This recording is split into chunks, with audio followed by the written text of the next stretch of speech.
आप देख रहे हैं डार्क फाइल्स। तो चलिए बढ़ते हैं आज की इस कहानी की ओर। ट्रेन में बैठे बैठे मैं बॉस की कही उस बात के बारे में सोच रहा था जब उन्होंने मुझसे ये कहा था, उमेश, अभी कमलपुर के लिए निकलो, वहाँ स्टील प्लांट में जाओ और हाँ, इस बार का ऑर्डर हमें ही मिलना चाहिए। बॉस के ये कहने का तरीका मुझे थोड़ा बुरा तो लगा था, मगर हर एम्प्लॉय की तरह ही मैंने भी उनका गुस्सा और कड़वी बातों को बर्दाश्त कर लिया। वैसे तो मुझे कमलपुर के स्टील प्लांट में कल सुबह पहुंचना था, लेकिन इस बार मैं किसी भी तरह का रिस्क नहीं लेना चाहता था, इसलिए मैं आज रात ही कमलपुर पहुंच जाऊंगा। कुछ देर बाद ट्रेन कमलपुर स्टेशन पर रुकी। मैं ट्रेन से उतरा और साथ ही जब निगाहें प्लेटफॉर्म में लगी घड़ी पर गईं तो वक्त हो रहा था रात के 11:15 बजे का। ट्रेन के जाते ही मैंने एक नज़र चारों तरफ देखा। बड़ा छोटा सा स्टेशन था। चारों तरफ खामोशी और सन्नाटे ने अपना घर बना रखा था। खैर मुझे क्या, मैं स्टेशन से बाहर निकलने लगा। आसपास इतनी ज़्यादा खामोशी थी कि मैं अपने कदमों की आवाज़ भी साफ सुन पा रहा था। खैर मैं जब स्टेशन से बाहर निकला तो अंदर और बाहर में मुझे कुछ खास फर्क दिखा नहीं। बाहर भी खालीपन ने अपना डेरा जमा रखा था। मैंने सोचा आज रात किसी होटल में रुक जाता हूँ, कल का कल देखा जाएगा। और यही सोचकर मुझे अपने सामने जो भी रास्ता दिखा मैं उसी पर चलने लगा। मगर उस सीधे रास्ते पर मुझे दूर दूर तक कोई होटल, यहाँ तक कि एक लाइट का खंबा भी नहीं दिख रहा था। उस अंधेर नगरी में रोशनी का इकलौता साधन मेरा फ़ोन ही था। अभी मैं चल ही रहा था कि तभी पीछे से आती एक आवाज़ ने मेरे कान में दस्तक दिया। ध्यान से सुनने पर पता चला कि वो आवाज़ घोड़े के टाप की है। पीछे मुड़कर देखा तो एक आदमी तांगा लिए मेरे पास आ रहा था। मैंने सोचा शायद ये मुझे किसी होटल तक पहुंचा देगा। यही सोचकर मैं उस तांगे वाले को हाथ दिखाकर रुकवाने लगा। उसने तांगे को मेरे से कुछ फासले पर ही रोक दिया और बोला, कहाँ जाना है बाबूजी? उस तांगे वाले का पूरा शरीर एक चादर से ढका हुआ था। उसके चेहरे को छोड़कर बाकी सब कुछ ढक रखा था। अब या तो उसका चेहरा सफ़ेद था या फिर दाढ़ी। खैर मैं बोला, भाई साहब, मुझे किसी होटल तक छोड़ देंगे या फिर कोई ऐसी जगह जहाँ मैं रात कटा सकूं?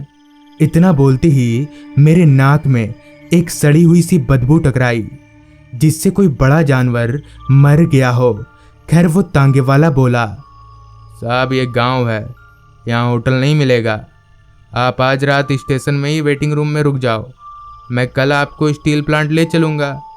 उस आदमी के मुंह से स्टील प्लांट का नाम सुन के मैं एकदम से चौंकते हुए बोला, पर तुम्हें कैसे पता कि मुझे स्टील प्लांट जाना है? इस पर वो तांगे वाला मुस्कुराते हुए बोला, यहाँ सब स्टील प्लांट जाने के लिए आते हैं साहब। और इतना बोलकर वो तांगे वाला वहां से चला गया। उसके जाते ही वो जो सड़ी हुई सी बदबू आ रही थी वो एकदम से बंद हो गई।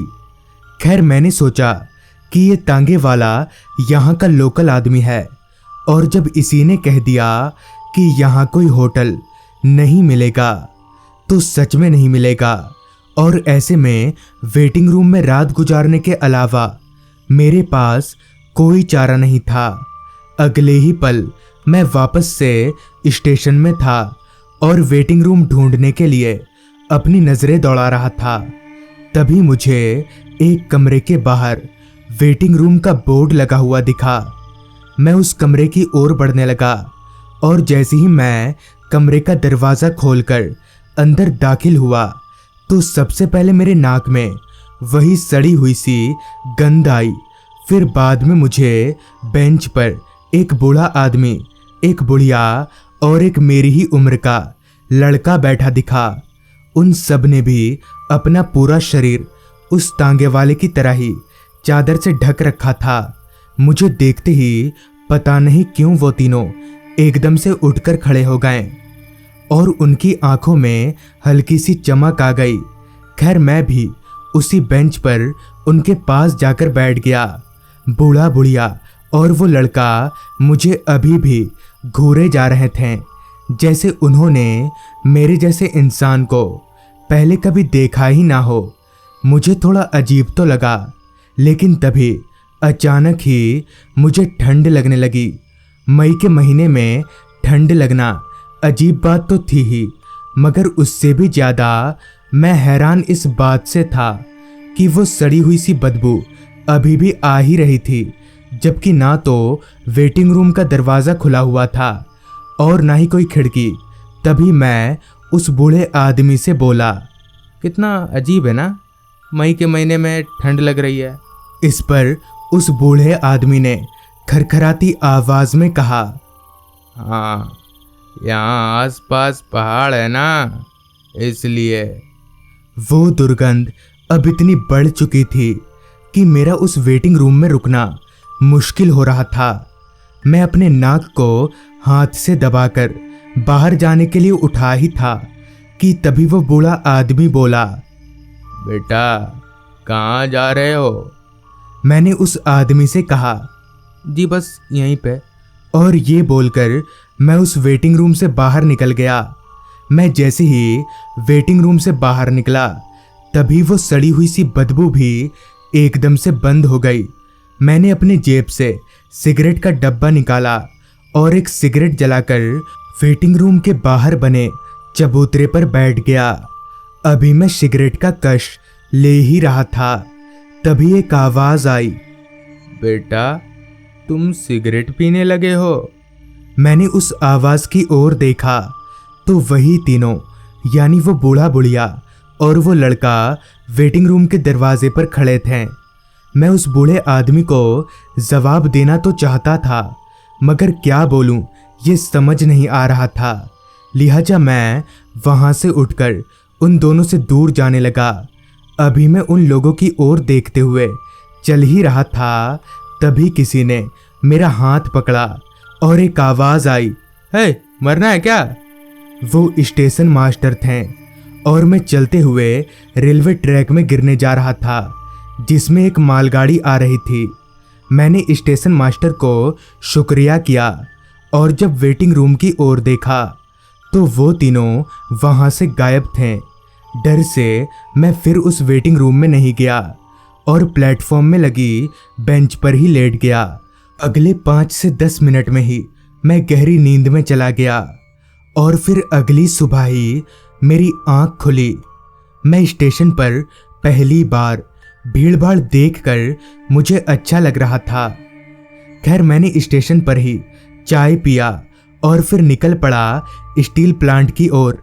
मैं स्टील प्लांट पहुंचा और थोड़ी बातचीत के बाद मुझे अच्छा खासा बड़ा ऑर्डर मिल गया, मगर इस भागदौड़ के दौरान कब शाम हो गई पता ही नहीं चला। लेकिन जब मैं स्टील प्लांट से निकल रहा था तो तब तक पूरा अंधेरा हो चुका था। वापसी की ट्रेन रात के 10:30 बजे की थी। लिहाजा मैं थोड़ा खाना पीना करके स्टेशन पहुंचा और कल रात की तरह ही प्लेटफॉर्म में लगी एक बेंच पर बैठ गया। जैसे जैसे रात घनी होती गई वैसे वैसे स्टेशन खाली होता गया। एक वक्त ऐसा भी आया जब कल रात की तरह ही उस पूरे प्लेटफॉर्म पर मैं अकेला था। मेरी ट्रेन भी अब कुछ ही मिनटों में आने को थी, लेकिन तभी मेरे नाक में वही सड़ी गली सी बदबू आने लगी। मैं जानता था कि कौन होगा। मैं पीछे मुड़ा तो पाया कि वही बूढ़ा बुढ़िया और लड़का है, मगर इस बार उनके साथ वो तांगे वाला भी था जिसने मुझे कल रात वेटिंग रूम में रुकने की हिदायत दी थी। तभी उस बूढ़े आदमी ने कहा, जा रहे हो बेटा?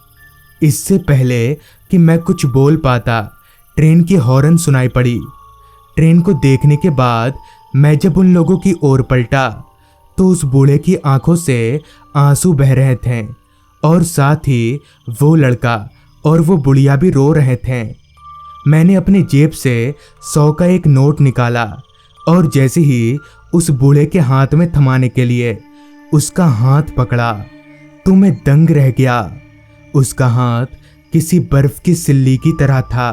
खैर, पैसे थमाकर मैं बुजुर्ग के लिहाज से उनका पैर छूने के लिए जैसे ही नीचे झुका तो मेरे होश उड़ गए, क्योंकि उस बुजुर्ग आदमी के पैर पीछे की ओर मुड़े हुए यानी उल्टे थे। यही नहीं बल्कि उस बुढ़िया, वो लड़का और उस तांगे वाले के पैर भी उल्टे थे। मैं ठिठक कर पीछे हट गया और पता नहीं क्यों मैं उसी वक्त बेहोश हो गया। पता नहीं कितनी देर बेहोश रहा, लेकिन जब मेरी आंख खुली तो मैं स्टेशन मास्टर के कैबिन में था। मुझे होश में आता देख स्टेशन मास्टर ने कहा, आप वही है ना जो कल रात पटरी पर गिरने वाले थे? इस पर मैंने अपना सिर हाँ में हिलाते हुए स्टेशन मास्टर को सब कुछ बता दिया, जिस पर उन्होंने अपनी कुर्सी के पास ड्रॉवर में से एक अखबार निकाला और अखबार का एक पेज मेरे सामने करते हुए कहा, कहीं वो लोग ऐसे तो नहीं दिखते थे? मैंने वो अखबार देखा तो उसमें उन तीनों के साथ उस तांगे वाले का भी फोटो था और साथ ही एक और लड़के का, जिसके नीचे लिखा था लाश अभी तक मिली नहीं है। और उस लड़के की फोटो बिल्कुल मेरे जैसी थी। तब स्टेशन मास्टर ने बताया कि दरअसल कुछ दिनों पहले तांगा समेत खाई में गिर जाने की वजह से इन सभी की मौत हो चुकी है और इनमें से जो लड़का मेरी तरह दिखता था उसकी लाश अभी तक नहीं मिली है। ये सब जानकर मुझे अब उस बुजुर्ग का प्यार और अपने बेटे की तरह मानना सब कुछ समझ आ गया था। तो दोस्तों, ये थी आज की कहानी। अगर आपके पास भी ऐसी ही कोई कहानियां हैं तो हमारे साथ ज़रूर शेयर करें। तो मैं आर्यन जल्द ही मिलूंगा आपसे ऐसी ही एक कहानी के साथ।